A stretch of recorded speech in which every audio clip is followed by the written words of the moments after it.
This video demonstrates a sample of the exercises shown in the book Jumping into Plyometrics by Donald Chu. Consult the book for additional exercises and for more information on designing and planning sport-specific training programs. What training technique can help athletes jump farther, leap higher, spring with power, explode off the blocks, rise above their opponents, or just become faster and more powerful? Plyometrics.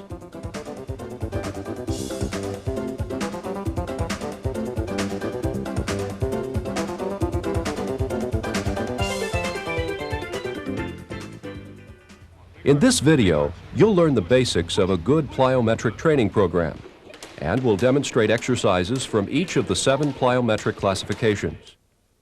We've also enclosed a chart listing specific tests that will help you assess and monitor athletes' progress throughout their training program. Exactly what is plyometrics? It's an anaerobic technique to improve an athlete's power and speed. It does this by training the muscles to reach their maximum strength in as short a time as possible. You may have heard it called jump training. The technique began in Eastern Europe and became internationally recognized in the early 1970s as European athletes became powers in sports like track and field and gymnastics. Because of their success, coaches and athletes around the world began using their techniques to train for sports that required athletes to jump, lift, or throw. In the late 70s and early 80s, those in other sports began to see how this training method could be applied to their own activities. Soon coaches in sports like football and volleyball began to use plyometric drills to enhance their training programs. How does plyometrics work? It's based on the theory that a muscle that is stretched immediately before contracting can produce more force more quickly than one that is simply contracted from a relaxed position. The idea is that muscles are like a spring. The stretch loads the spring and lets it contract faster and more forcefully. This technique has been used by coaches and athletes at almost every skill level to improve athletes' performance. In fact, even children of elementary school age can benefit from plyometric type exercises when done correctly. It is important, however, that athletes younger than 13 focus on basic movement activities and keep the exercises at low intensity. 13 to 16-year-old athletes should work on sport-specific exercises at the low to moderate level. Athletes over 16 can participate in any plyometric activities, as long as they are consistent with the athlete's level of training. As athletes progress in skill, they can gradually increase the intensity of their training. Before you begin using plyometrics in your athletes' training programs, it's important to be sure they're ready. Anyone beginning a plyometric program needs to have a moderate to high level of aerobic fitness.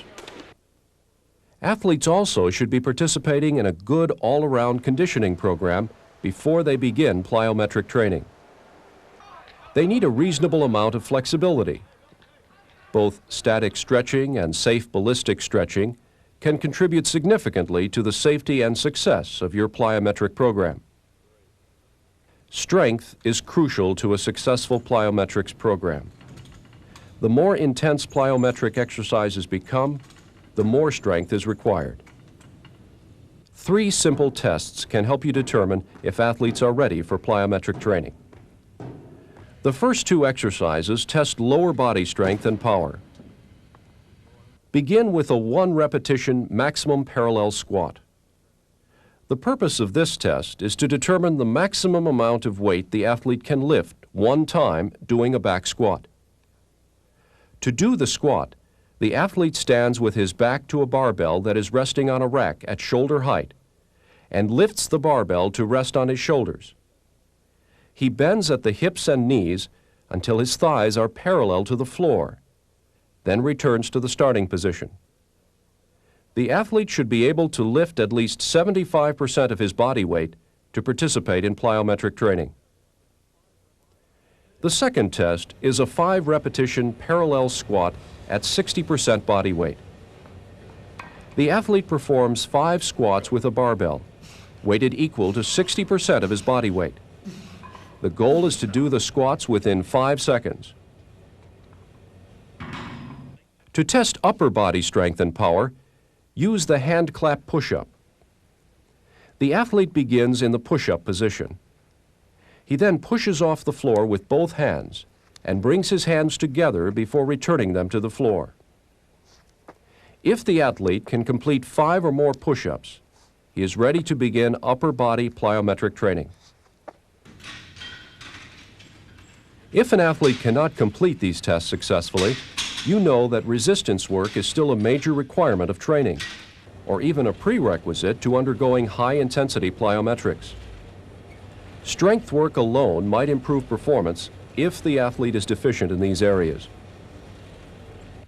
Other physical tests, such as the 300-yard shuttle, the standing long jump, and the standing vertical jump, will provide a baseline from which to monitor plyometric training. These tests can be used to assess the effectiveness of the plyometric training program and to help guide future program planning.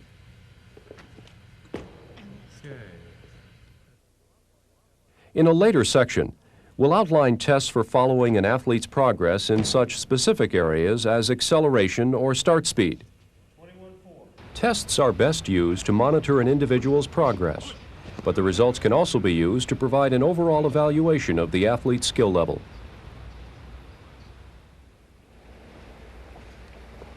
Plyometric training is very versatile. It can be done indoors and out. The most important consideration is that athletes train on an appropriate surface.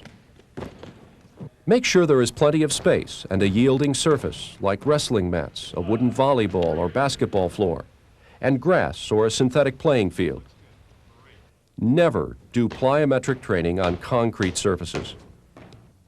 This is a critical safety measure to reduce excessive jarring of the lower extremities and to prevent other injuries from the high forces created when landing.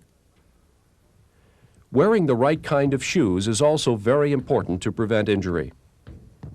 For most exercises, a good cross-training shoe is recommended.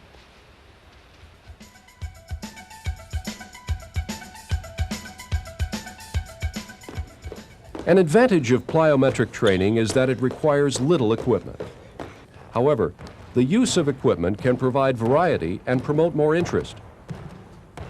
Several different types of equipment can be used for plyometric exercises. Most can be constructed easily or bought inexpensively. Let's look first at cones. Plastic cones ranging in height from 8 to 24 inches serve as barriers over which to jump. Boxes are also often used in plyometrics. For most athletes, the boxes should range in height from 6 to 24 inches.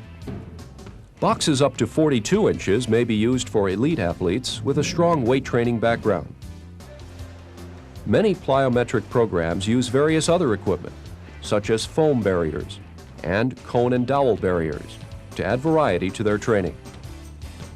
Hurdles are also used in plyometric training, but they should be used only by experienced plyometric exercisers. Their rigid construction can make them hazardous to novices. You can also use stairways, bleachers, and stadium steps in plyometric training, but a word of caution: inspect these carefully to make sure they are safe for jumping. And remember, concrete steps must not be used for jumping because they are unyielding surfaces and may cause injuries. Medicine balls are very effective tools for upper body exercises and for combining upper and lower body training. Balls should be easy to grip and of varying weights to accommodate those of all strength levels. By incorporating different types of exercises and equipment in workouts, you can provide a stimulus to keep athletes interested while improving their strength and skill.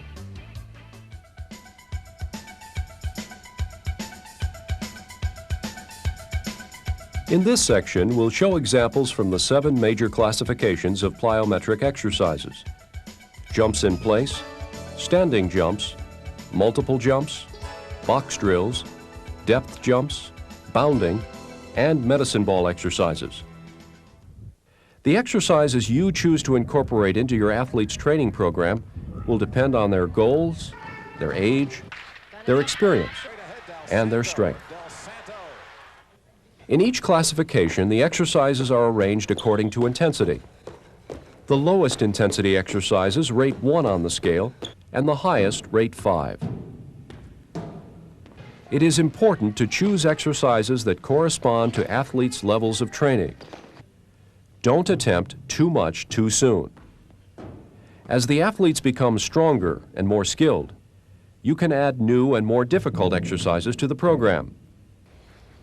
There are a few general guidelines to follow for all plyometric exercises. Feet should be nearly flat in all landings. The ball of the foot may touch first, but the rest of the foot should also make contact. Landing should be reversed quickly. The object is to spend minimal time on the ground. The arm should be raised up and forward rapidly during the liftoff.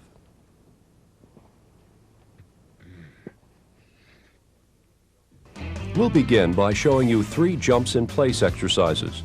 These drills help build start speed and improve vertical jump.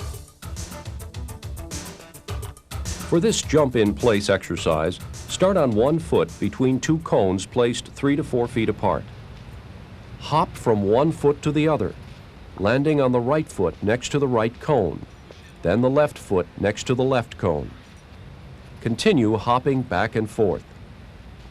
This exercise helps increase starting speed and the ability to change direction. It helps build ankle stability and improves ankle reactivity. This exercise is very effective for track and field jumping events, throwing events, and sprints. For this jump in place exercise, begin with the feet spread far apart, front to back.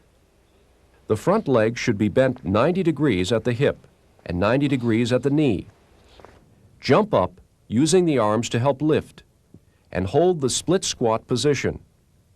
Land in the same position and immediately repeat the jump. Use this exercise for sports like volleyball, soccer, and weightlifting. This drill can improve start speed, prevent groin injuries, and increase acceleration from the ready position. The straight pike jump is the most difficult jump in place exercise and should be performed only by advanced level athletes. To begin, stand with feet shoulder width apart and the body straight. Jump up and bring the legs up together in front of the body. Flexing only at the hips, attempt to touch the toes at the peak of the jump. Return to the starting position and repeat. The straight pike jump helps improve start speed and builds hip flexor strength, vertical jump, and the development of hang time for sports like basketball and diving. Standing jumps is the second category of exercises. They improve many skills such as start speed, change of direction, vertical jump, and horizontal jump.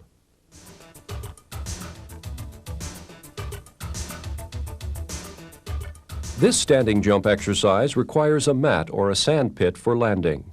Stand in a semi-squat with feet shoulder width apart. Use a big arm swing. Flex the legs and jump forward as far as possible. The standing long jump improves start speed, acceleration, and horizontal jumping ability. It also builds hip extensors and quadriceps and teaches athletes to use their arms to develop speed and power for sports like baseball, softball, swimming, and track and field sprinting and jumping events.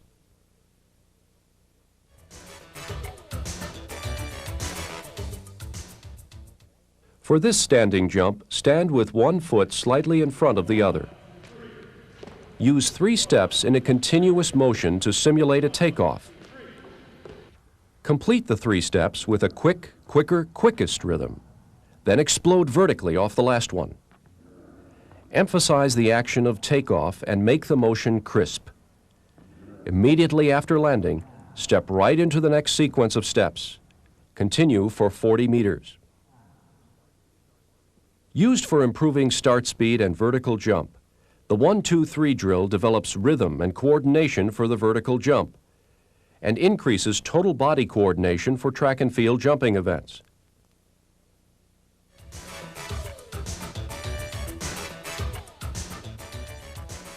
For this advanced standing jump exercise, place marks 10 yards or meters away on either side of the landing area. Stand in a semi-squat with feet shoulder-width apart. Using a big arm swing, jump forward as far as possible. Upon landing, immediately sprint to one of the 10-meter marks. This exercise builds hip extensors and quadriceps to improve start speed, acceleration, and change of direction. It helps prepare athletes for the lateral movements associated with sports like football, soccer, hockey, and track and field sprinting and jumping events. The next category of exercises is multiple jumps. They are the most versatile of the plyometric exercises. They help athletes improve start speed, acceleration, change of direction, vertical jump, and horizontal jump. For this multiple jump exercise, use tape on the floor to make a hexagon with sides about 24 inches long. Stand in the center of the hexagon with feet shoulder-width apart. Jump across one side of the hexagon and back to the center. Then proceed around each side of the hexagon. This may be done either for a specific number of trips around the hexagon or for total time. The hexagon drill is very useful for sports such as tennis, soccer, and figure skating because it focuses on lateral change of direction skills. It builds the ankle muscles, hip adductors, and hip abductors, and it helps develop the athlete's ability to center the body after a change of direction. To begin this multiple jump exercise, start with 3 cones placed in a line 2 to 3 feet apart. Stand with the feet shoulder-width apart at the end of the line of cones. Jump sideways down the row of cones, landing on both feet. In clearing the last cone, land on the outside foot and push off to change direction. Then jump 2-footed back down the row of cones, sideways. Keep the movement smooth and even, trying not to pause when changing directions. As you build strength, add cones and move them farther apart to increase the difficulty level of the exercise. This exercise is excellent for improving acceleration and lateral change of direction. It also builds musculature of the ankle and the hip abductors and adductors needed in sports with a great deal of lateral movement like tennis, basketball, hockey, and wrestling. Stadium hops are one of the most versatile multiple jump exercises. To begin, stand in a quarter squat at the bottom of the stairs with feet shoulder-width apart. Place hands on the hips or the back of the neck. Jump to the first step and continue up for 10 or more jumps. Thighs should be parallel to the ground on landings. Make landings light and quick. Movement should be continuous up the stairs without pauses. Generally, you should be able to take 2 steps at a time. Stadium hops are the best plyometric exercise for developing the gluteus maximus and quadriceps. They help improve start speed, acceleration, absolute speed, and vertical jump. The stadium hop is a vital exercise for athletes in track and field jumping events, cycling, wrestling, downhill skiing, and weightlifting, and all sports that require hip strength and power for driving movements. The following category of exercises is box drills. They are used to improve acceleration, the ability to change direction quickly, and both horizontal and vertical jumps. Before using box or depth jumps, you need to determine if the athletes are ready for this activity and what height boxes should be used. First, measure the athlete for a standing jump and reach. Then have him do a depth jump from an 18-inch box, trying to attain the same standing jump and reach score. If he is successful, he can move to a higher box. Increase the box height by 6-inch increments and repeat the depth jumps until he fails to reach the standing jump and reach height. This then becomes his maximum height for depth jumps. If an athlete cannot reach the standing jump and reach height from an 18-inch box, the box should be lowered and the athlete should work on strength development.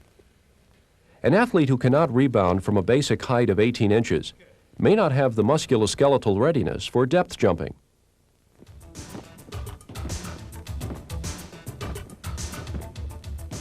For this box drill, use a box 6 to 12 inches high. Stand on the ground and place one foot on the box, heel close to the nearest edge. Push off with the foot on top of the box. Try to gain as much height as possible by extending through the entire leg and foot. Land with the same foot on top of the box and push off again. Use a double arm swing for height and balance. Used in sports such as tennis and cycling, this drill builds start speed, acceleration, and endurance by developing ankle and lower leg musculature. It also helps improve the athlete's ability to react quickly.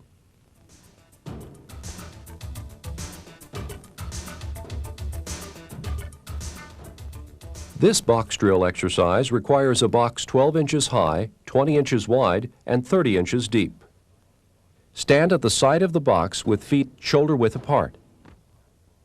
Jump onto the box, back to the ground on the other side, then back onto the box. Continue to jump across the top of the box for 60 seconds. Changing the amount of time this exercise is performed changes the intensity. Doing the drill for 30 seconds is a level 1 on the intensity scale, while 90 seconds is a level 5. This exercise develops change of direction skills while improving basic anaerobic and muscular endurance. Athletes in sports as varied as football, volleyball, hockey, and downhill skiing benefit from the box drill.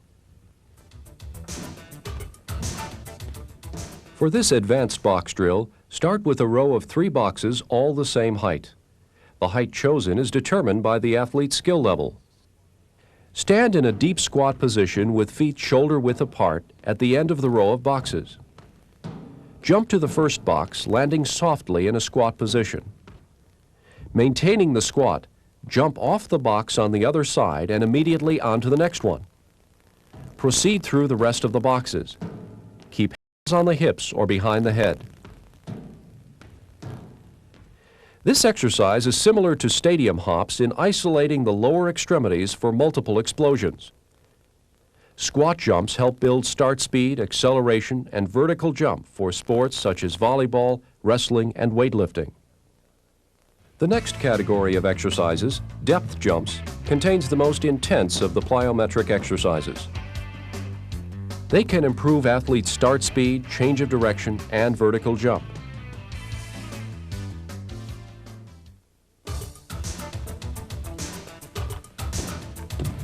Begin this depth jump with 2 boxes of equal height.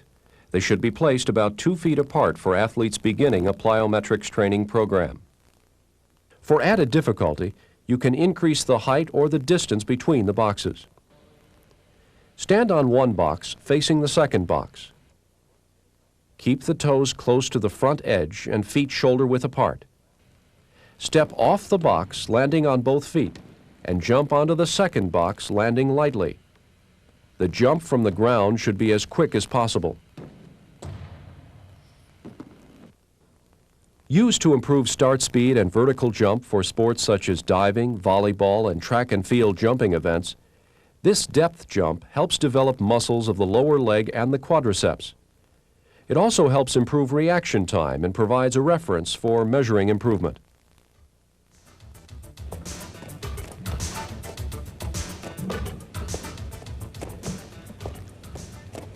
This depth jump exercise requires 2 platforms or mats 3 to 4 inches high, placed shoulder width apart, and a box high enough to elevate the feet above the shoulders when you're in a push-up position. Face the floor in a push-up position, feet on the box and hands between the platforms. Push off the ground with the hands and land with one hand on each platform. Remove one hand at a time from the platform and place it in the starting position. For added difficulty, push off the mats with both hands and return to the starting position. A more difficult variation of this exercise is the rebound push-up. Begin in the push-up position and push with the hands and feet to explode upward forcefully. These exercises are excellent for improving power in the muscles of the arms and chest. The incline push-up depth jump and rebound push-up complement the bench press in weightlifting. They are used primarily by gymnasts and athletes in track and field throwing events. For the single leg depth jump, use a box 12 to 18 inches high.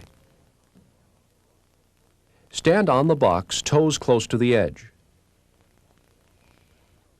Step off the box, landing on one foot, and immediately jump as high as possible, landing on the same foot. Keep the ground contact as short as possible. For added difficulty, jump to a second box after the jump. This is a very advanced drill. It should not be performed by beginners. Used in sports such as soccer, diving, and gymnastics, the single leg depth jump improves start speed and vertical jump. It is more difficult because it isolates the body weight and landing forces to a single leg. The next category is bounding exercises. These exercises can improve acceleration and horizontal jump. Power skipping is a low-intensity bounding exercise. To begin, stand comfortably with both arms extended in front at shoulder height. Move forward in a skipping motion and bring the lead foot up to attempt to touch the hands.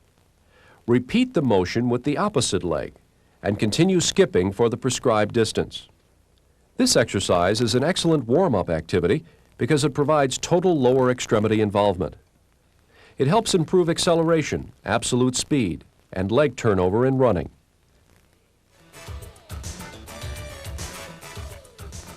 To begin this bounding exercise, stand with feet apart front to back and bend the front leg 90 degrees. Cycle the legs and jump up and forward. When the back leg comes through, try to touch the buttocks with the foot.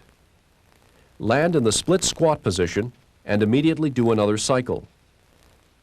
Continue for about 30 meters. Each push from the ground has to provide forward propulsion. This exercise is excellent for improving stride frequency and power, as well as acceleration and absolute speed. It emphasizes the work of the adductors, abductors, and hip flexors. This drill works very well for cyclists, wrestlers, baseball, and softball players. To begin the single leg bounding exercise, bound from one foot as far forward as possible, using the other leg and arms to cycle in the air for balance and to increase forward momentum. Advanced athletes should try to touch the heel of the bounding foot to the buttocks with each bound. Continue bounding for about 40 meters. This drill should be performed on both legs for equal strength. Single leg bounding is the most intense form of total lower extremity exercise on one leg. It's a must for speed development and horizontal jumps used in track and field jumping events. The final category is medicine ball exercises. Each of the following drills requires a partner and a medicine ball. Medicine ball exercises are useful in improving throwing ability and upper body strength and endurance. To begin this medicine ball exercise, lie back on the mat with knees bent while your partner stands at your feet. Hold the ball overhead. Keeping your arms extended, pass the ball to your partner. Your partner can back up to require you to throw farther for increased intensity. The pullover pass develops the back and chest muscles used for throwing. It is an excellent exercise for developing power in serving, as in tennis and volleyball, or for any overhead motion, such as throwing overhead passes in basketball or soccer.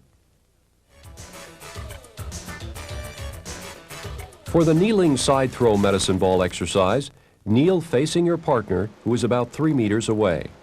Hold the ball to one side with both hands at hip level. Twist your upper body and arms together and throw the ball to your partner. Your partner returns the throw. Continue for a predetermined number of throws. This exercise is used by athletes in track and field throwing events, wrestling, baseball, and softball to develop the oblique abdominal muscles and other trunk musculature. It improves speed and strength in any movements that require trunk rotation.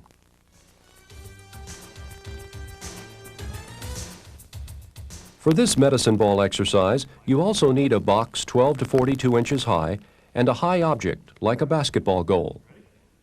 Stand on the box, feet in a stable position and toes close to the edge. Step off the box and land on both feet. Explode upward and forward, extend the arms, and catch a pass from your partner. To increase the difficulty level of this exercise, explode up again upon landing and reach for the high object with the medicine ball. For sports like football, basketball, and volleyball, this exercise incorporates lower extremity exercises with coordinated skills requiring hand-eye coordination. These exercises are just a small sample of the many plyometric exercises available. For a more complete list, consult the book Jumping into Plyometrics by Donald Chu.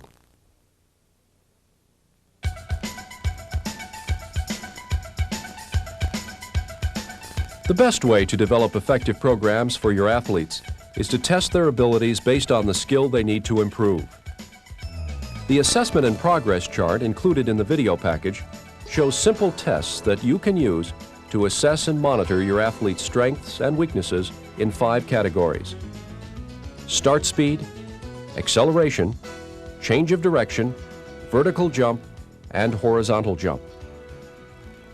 Use the tests for the category the athlete wishes to improve, and the results will help you determine the type and number of plyometric exercises to assign. These tests are only a few of the many designed to test specific skills. Test results can indicate an athlete's overall skill level. They can also help you determine the type and direction of the program. In addition, these tests show athletes' present abilities and give baseline data against which to measure their progress at the end of the program. We've shown you examples of each of the 7 different types of plyometric exercises: jumps in place, standing jumps, multiple jumps, box drills, depth jumps, bounding, and medicine ball exercises.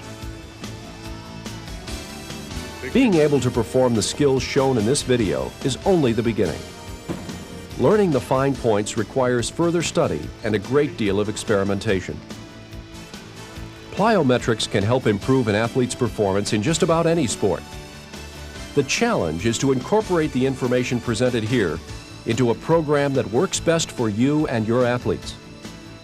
As you design your program, remember to emphasize quality, not quantity. You and your athletes will get the best results by working hard and being patient. With the right training program, ordinary athletes can rise to new heights and soar past the competition.